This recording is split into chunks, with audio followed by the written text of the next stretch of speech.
कशिश दुबे, आप देख रहे हैं कशिश न्यूज। तो न्यूज रूम लाइव में आपका स्वागत है। बढ़ते हैं खबरों में आगे। तो बिहार विधानसभा में बजट सत्र शुरू हो चुका है और आज वित्त मंत्री सम्राट चौधरी ने बजट पेश किया है। बता दें आपको कि सम्राट चौधरी ने 2,78,425 करोड़ रुपए का बजट पेश किया है। इस दौरान उन्होंने सरकार की उपलब्धियां भी गिनवाई।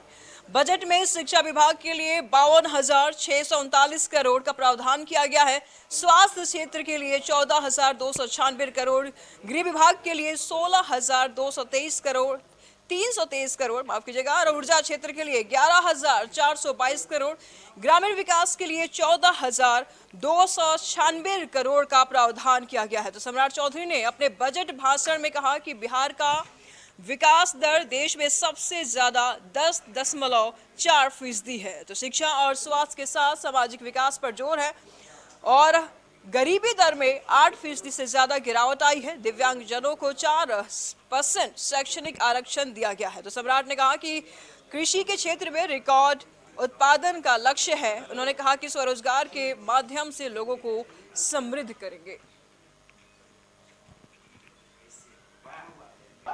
हर घर नल जल का योजना के सफल क्रियान्वयन के परिणाम स्वरूप नल का जल का आच्छादन वर्ष 2015 के मात्र 2% से बढ़ाकर अब लगभग 7% हो गया। से कमजोर वर्ग के लिए 10% आरक्षण पूर्वावत लागू है। इसी प्रकार सभी वर्गों के लिए आरक्षण की कुल सीमा को बढ़ाकर 75% किया गया। राज्य सरकार द्वारा बिहार राज्य की सभी सरकारी सेवा संवर्गों के पदानुक्रम में दिव्यांग जन के कर्मियों के लिए पदोन्नति में 4% शैक्षिक आरक्षण उपलब्ध कराने जाने का निर्णय लिया गया। ग्रामीण अर्थव्यवस्था को सुदृढ़ करने के लिए राज्य सरकार ने चतुर कृषि रोड मैप लागू किया।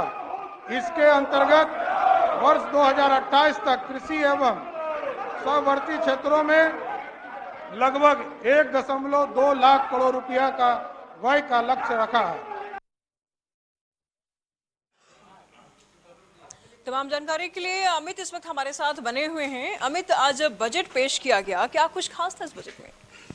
देखिए, इसमें कोशिश की गई कि हर तबके को ध्यान में रखा जाए। इसमें शिक्षा को सबसे ज़्यादा उस पर ध्यान देने की कोशिश की गई है। शिक्षा का बजट सबसे बड़ा है और शिक्षा, स्वास्थ्य, सब चीज़ पर ध्यान दिया गया है। कोशिश यही रही है कि 2024 का चुनावी साल है, तो जाहिर है कि केंद्र और राज्य यानी डबल इंजन की सरकार भी है। नई सरकार के गठन के बाद एक बड़ी जिम्मेदारी ये भी है कि आप इस तरीके से बजट को आप पेश करें जिससे कि आम लोगों के फ़ायदा, उनके हितों का ध्यान रखा जाए। तो उस बात का ध्यान रखा गया है। हालांकि नया मंत्रालय था, सम्राट चौधरी के पास बहुत बड़ा अनुभव, इससे पहले नहीं, पहली बार वित्त मंत्री बने हैं, लेकिन जो कुछ भी उनके पिटारा में था वो इतना ज़रूर था कि बिहार के विकास की चर्चा और बिहार को विकसित कैसे बनाया जाए और उसमें आम लोगों को कैसे जोड़ा जाए, इस पर ध्यान दिया गया। और खासकर सम्राट चौधरी ने ये बात ज़रूर कहा कि हमारी जिम्मेदारी और ज़्यादा बढ़ जाती है, क्योंकि जिस तरीके से 17 महीने में जो महागठबंधन की सरकार रही उसमें खुलकर बहुत सारा काम नहीं हुए, उसकी चर्चा ज़्यादा की गई। तो अब जो है एक बड़ी जिम्मेदारी उनकी बनती है कि मुख्यमंत्री नीतीश कुमार के साथ वो नेतृत्व में है, लेकिन बीजेपी की बड़ी जिम्मेदारी है और जनता के बीच में एक विश्वास जो है वो पैदा करना है। क्योंकि विश्वास जो बनाकर जनता ने रखा है, चाहे वो 10 साल प्रधानमंत्री नरेंद्र मोदी की सरकार हो और बिहार में भी पहले भी साथ में रहे हैं, एनडीए की सरकार रही है, लोग जो 17 महीने में जो कमी आ गई थी उसको पूरा करना है और इस बार एक बड़ी जिम्मेदारी के साथ वो सरकार का गठन हुआ है। तो कुल मिलाकर ये कहा जा सकता है कि बिहार के विकास और बिहार की जनता के आत्मविश्वास, मैंने उनके अंदर विश्वास बैठाने के लिए सरकार ने कोशिश की है। और सम्राट चौधरी बजट पेश कर रहे थे, लेकिन आप देखिए कि उस बजट के दौरान पूरा विपक्ष जो है वो बाहर निकल गया। उसकी वजह थी कि नियोजित शिक्षकों को लेकर ये लोग उसका विरोध कर रहे थे और विरोध करते हुए वो बाहर निकल गए। उन्होंने कहा कि ये बजट जो है वो घिसा पिटा बजट है। लेकिन आप समझिए, चुनावी साल में इस तरह का बजट जो है वो ये बताता है, जिस तरीके से शिक्षा को आगे, स्वास्थ्य को, और हर मद में उन्होंने एक तरीके से लोगों के हितों के बारे में सोचा गया। तो इस बात को निश्चित जरूर कह सकते हैं कि चुनावी साल है और डबल इंजन की सरकार है, तो जाहिर है एक बड़ी जिम्मेदारी जो है वो इस सरकार पे है कि किस तरीके से जनता के बीच सौगातें वो लाएं ताकि जनता उन पर विश्वास करे। और जाहिर है वोट बैंक का भी सवाल है, तो जब विपक्षी पार्टी जो एक बड़ा खेला होने वाला था उस खेला को बिगाड़ दिया गया है, तो अब जनता के अंदर एक विश्वास भी पैदा करना है कि भले ही एक इस खेल में वो शामिल नहीं थी, लेकिन जनता के अंदर कोई ऐसा द्वंद्व न हो कि भाई ये सरकार के अल्टा पलटी में उनके विकास पे कुछ असर हो जाए, बिहार के विकास पर, या फिर उनका जो आगे की जो इच्छाएं हैं वो कहीं खत्म ना हो जाए। इस बात को लेकर सरकार ने कोशिश की है और हर मद में इस पर ध्यान दिया गया है। जी बहुत बहुत शुक्रिया अमित आपका इन तमाम जानकारियों के लिए। तो विधानसभा में बहुमत पाने के बाद मुख्यमंत्री नीतीश कुमार के तेवर काफी बदला बदला दिख रहा था। जब से बिहार में एनडीए की सरकार बनी है, मुख्यमंत्री नीतीश कुमार के तेवर काफी बदले बदले नजर आ रहे हैं। विधानसभा में बहुमत मिला और उससे भी इनके तेवर में काफी बदलाव नजर आया। जी आपको बता दें कि बहुमत के बाद मुख्यमंत्री नीतीश कुमार काफी बदले बदले दिखे। सरकार की उपलब्धियों की चर्चा हुई, विपक्ष पर उन्होंने तीखा प्रहार किया और लोकसभा चुनाव में सभी 40 सीट और विधानसभा की 200 से ज्यादा सीट जीतने का दावा किया है। साफ है कि बीजेपी से गठबंधन के बाद नीतीश कुमार फुल कॉन्फिडेंस में दिख रहे हैं। राज्यपाल के अभिभाषण पर चर्चा के दौरान नीतीश कुमार ने सरकार के काम की चर्चा की और साथ ही लालू राबड़ी शासनकाल के दौरान हुए काम का भी जिक्र किया। बताया कि बिहार में कैसे बदलाव आया। 2005 और 2010 के विधानसभा चुनाव का जिक्र करते हुए नीतीश ने यह भी बताया कि तब आरजेडी को कितनी कम सीटें मिली। वही पाला बदलने वाले विधायकों को भी अलर्ट किया और लालू राबड़ी पर निशाना साधने में भी नहीं चुके। ये भी बताया कि कर्पूरी जी के आरक्षण फॉर्मूले में अति पिछड़ों की हकमारी की कोशिश का हमने विरोध किया था। ये क्या बोलते रहता, छोड़िए, अगला बार पूरा मजबूती के साथ हम लोग लड़िए। अगला बार फिर जो चुनाव होगा तब फिर हम लोग 200 से ज्यादा ही जीत करके रहेंगे, उससे कम नहीं जीते रहेंगे। खूब बढ़िया से एकजुट होकर के सब रहिए ताकि किसी तरह से कोई दिक्कत नहीं। जो घचपच कर रहे हैं ये भी एकदम बिल्कुल हो रहा है, इनका भी बात प्रकट हो रहा है कि ये कोई काम के लायक नहीं है और गड़बड़ करने वाले हैं। एक बात जान लीजिए, अगर कोई गड़बड़ी करिएगा एक्शन होगा, छोड़े अरे एक्शन होगा, बहुत जल्दी होगा, बहुत जल्दी होगा, बंद होगा, सब चीज होगा। इसीलिए कोई गड़बड़ करेगा बीच में जो सब पटिया के लोगों को दे रहे थे इधर उधर करने के लिए, उसका भी जांच होगा कि कौन गड़बड़ किया है और कहां से इधर से उधर किया है, और सब पर एक्शन के लिए भी सभी कार्रवाई होगी। तो इसीलिए कर दिया गया। तमाम जानकारी के लिए संपादक अशोक मिश्र जिस वक्त हमारे साथ बने हुए हैं। अशोक जी, हमने नीतीश कुमार के बयान सुने, विधानसभा के भी और विधान परिषद के भी, काफी बदले बदले इनके तेवर नजर आ रहे हैं। 17 महीने तक वही आरजेडी के साथ ही महागठबंधन में थे और एनडीए में आने के बाद इनके तेवर पूरी तरीके से बदल दिए हैं। सुना आपने। फिलहाल इन पर चर्चा करेंगे, लेकिन इन्होंने एक और बात किया है कि 40 की 40 सीटों को जीतने की इन्होंने दावा किया है। 2019 की अगर बात करें तो उस समय भी समीकरण काफी अच्छा आया था, एनडीए ने 39 सीट जीती थी। ये कॉन्फिडेंस इतना कहां से आ रहा है? क्या आरजेडी के साथ होते तो ये जीतते नहीं? क्या इनकी सीटें नहीं जीत के आते ये अपनी सीटों को? देखिए, जो वोटों का समीकरण है और एनडीए के साथ जब जब नीतीश कुमार ने समझौता किया है, यानी कि बीजेपी के साथ, तब तक नीतीश कुमार को इसका काफ़ी लाभ मिला है, यानी कि जदयू को लाभ मिला है। आप ये समझ लीजिए कि कभी 1994 में नीतीश बीजेपी के साथ आए, उस समय जब विधानसभा का चुनाव हुआ 94 में, तो मात्र समता पार्टी को 6 सीटें आई और उसके बाद अगर बीजेपी के साथ हुआ है तो 16 सीटें उन्होंने लोकसभा में जीती। बीजेपी से अलग हुए नीतीश 2014 में, तो मात्र 2 सीटों पर उन्हें जीत हासिल हुई और 2019 में फिर आ गए बीजेपी के साथ, तो आप देख लीजिए कि 39 सीटें जीती एनडीए ने और 16 सीटें नीतीश ने जीती। नीतीश ने जो 2010 के चुनाव की बात कही है, बीजेपी के साथ जब वो आए तो 200 से ज़्यादा सीटें गठबंधन को मिली, मात्र 22 सीटों पर आरजेडी सिमट गई थी। तो जब जब बीजेपी के साथ नीतीश का गठबंधन रहा, तब तक एनडीए को काफ़ी फायदा हुआ दूसरी तरफ महागठबंधन में भी जब नीतीश रहे तो महागठबंधन को भी इसका फायदा हुआ। 2015 के विधानसभा चुनाव में नीतीश महागठबंधन के साथ थे तो उस समय काफ़ी अच्छी सीटें आई विधानसभा में। तो नीतीश ये मानते हैं कि 18 वर्षों का जो उनका सफ़र है बिहार में सत्ता का, उसमें अधिकांश समय उन्होंने बीजेपी के साथ गुजारा है। तो उनको लगता है कि जो वोटों का समीकरण है वो समीकरण फिर इस बार उनके फेवर में होगा। और पिछले दफ़े जैसे 2019 में 40 में से 39 सीटें जीती थी एनडीए ने, ठीक इस बार भी 40 सीटें जीतेंगी। मतलब एक सीट भी वो अब अपने दुश्मन को देने के लिए तैयार नहीं। और उन्हें लगता है कि अगर ये गठबंधन कायम रह गया तो 2025 में जो विधानसभा के चुनाव होंगे वह 2010 वाली फिर घटना दोहराई जाएगी। नीतीश के कॉन्फिडेंस का ये कारण है कि कल जिस तरह से आपने देखा कि विधानसभा में आंकड़ों के खेल में भी नीतीश ने बाजी मारी है। और कल जिस तरह से तेजस्वी प्रसाद यादव को उन्होंने मत दी है, यानी कि आरजेडी गठबंधन को मत दी है, इसकी कल्पना कभी आरजेडी के नेताओं ने नहीं की थी। आरजेडी के नेताओं को लग रहा था कि नीतीश भले कांग्रेस में सेंधमारी कर सकते हैं या आरजेडी जदयू में सेंधमारी कर सकती है, लेकिन आरजेडी के नेता या आरजेडी के विधायक पाला बदलें ये कदापि नहीं हो सकता। लेकिन हुआ और आरजेडी के 3 विधायक ने पाला बदला और जिसकी वजह से पूरा का पूरा तेजस्वी का खेल बिगड़ गया। तो आप ये कह सकते हैं कि नीतीश जानते हैं कि जो बिहार में वोटों का समीकरण है, पहला है कि एंटी लालू प्रसाद यादव और दूसरा है फिर जातीय समीकरण।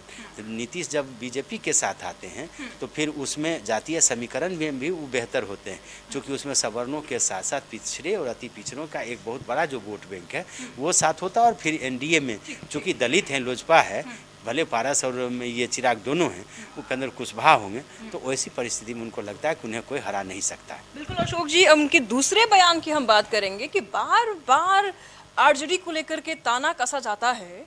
आज भी मुख्यमंत्री नीतीश कुमार ने ये बात बोला कि पति पत्नी ने 2005 में क्या किया, 17 साल से क्या किया। लेकिन अगर देखा जाए अशोक जी तो 17 साल बहुत बड़ा समय होता है। 18-19 साल से तो मुख्यमंत्री नीतीश कुमार भी सत्ता में है, तो क्यों बार बार उनकी ये बातें दोहराई जाती है कि इतने साल से 2005 में क्या हुआ, 2010 में क्या हुआ, 17 साल में इन लोगों ने क्या किया। अरे 18 साल से तो आप भी हैं, देखिए तो जनता तो आपसे भी तो सवाल करेगी ना। लालू यादव को ही हटा के लालू यादव का विरोध ही नीतीश की राजनीति का मुख्य एजेंडा है और लालू यादव को ही पिछले 18 साल से लालू यादव का विरोध ही उनका मुख्य एजेंडा है। 20 साल से खुद भी सत्ता में है वो। ये बार बार लोगों को याद दिलाते हैं ना, याद दिलाते हैं कि लालू का राबड़ी का जो शासन था वो बेहतर नहीं था, जंगल राज था। और आज फिर उन्होंने इसकी चर्चा की। दूसरी बात आज उन्होंने की कि लालू यादव को भी मुख्यमंत्री हमने बनाया, वो तो लोकसभा चुनाव लड़के चले आए थे। लेकिन नीतीश ने जो तेवर आज अपनाए हैं उससे ये नहीं लगता है कि अभी आरजेडी के साथ जो गठबंधन है उस गठबंधन का अभी 1 महीना भी खत्म हुए नहीं हुआ। तो नीतीश के जो तेवर हैं वो तेवर ये बताने के लिए काफ़ी हैं कि आगामी जो लोकसभा का चुनाव होगा और जो विधानसभा का चुनाव होगा उसमें वो पूरी मजबूती के साथ लालू प्रसाद यादव और राबड़ी देवी के परिवार को कटघरे में खड़ा करेंगे। जिस तरह से तेजस्वी ने कल नीतीश पर हमला बोला था, नीतीश उससे तमतमाए हैं, उससे एक तरह से कहिए कि नीतीश गुस्से में। और यही वजह है कि आज जो भाषण उनका हुआ है वो उसी गुस्से का इजहार है। बहुत बहुत शुक्रिया अशोक जी आपका इन तमाम जानकारियों के लिए। तो झारखंड में भी बीजेपी पूरी तरीके से तैयारी मोड में नजर आ रही है। जी हाँ, एक्शन मोड में नजर आ रही है। अब तैयारियां शुरू हो गई है झारखंड में। बता दें आपको कि आए दिन बैठकें हो रही हैं, मीटिंग हो रही हैं और इससे पहले 14 लोकसभा सीटों के लिए प्रभारी सहयोजक चुन लिए गए हैं और उनके नेतृत्व में बूथ स्तर पर कैसे पार्टी मजबूत हो, 14 सीटों पर कैसे कमल फूल खिलाया जाए, इसकी ये तैयारी में लगे हुए हैं। तो भाजपा के राज्यसभा सांसद आदित्य साहू ने कहा कि भारतीय जनता पार्टी के हर एक कार्यकर्ता को प्रधानमंत्री नरेंद्र मोदी से प्रेरणा मिलती है। गरीब का एक बेटा पहली बार प्रधानमंत्री बना है और केंद्र सरकार की योजना प्रत्येक घर, प्रत्येक व्यक्ति तक पहुंच रही है। इससे पहले केंद्र की इस तरह की योजनाएं क्यों नहीं चली? केंद्र की कई योजनाओं को गिनाते हुए आदित्य साहू ने कहा कि झारखंड के 14 लोकसभा सीट समेत 400 प्लस सीट हम जीतने का कार्य करेंगे। उम्मीद है भरी निगाहों से लोग भारतीय जनता पार्टी को देख रहे हैं। क्या कुछ कहा, सुनिए आप भी। मोदी जी के कामों को गांव-गांव तक पहुंचाना, बूथ कमेटी को सशक्त करना और आगामी लोकसभा के 14 लोकसभा सीटें जीतने की रणनीति पर भारतीय जनता पार्टी काम कर रही है। अब झारखंड की जनता इस सरकार से उब गई है और भारतीय जनता पार्टी एनडीए की ओर सरकार जनता आशावादी निगाह से देख रही है। तो मुझे लगता है कि लोकसभा के बाद तो विधानसभा जब चुनाव होंगे तो भारतीय जनता पार्टी मेजोरिटी के साथ यहाँ सरकार बनाएगी। तमाम जानकारी के लिए संदीप इस वक्त हमारे साथ बने हुए हैं रांची से। संदीप, क्या कुछ तैयारी है बीजेपी की?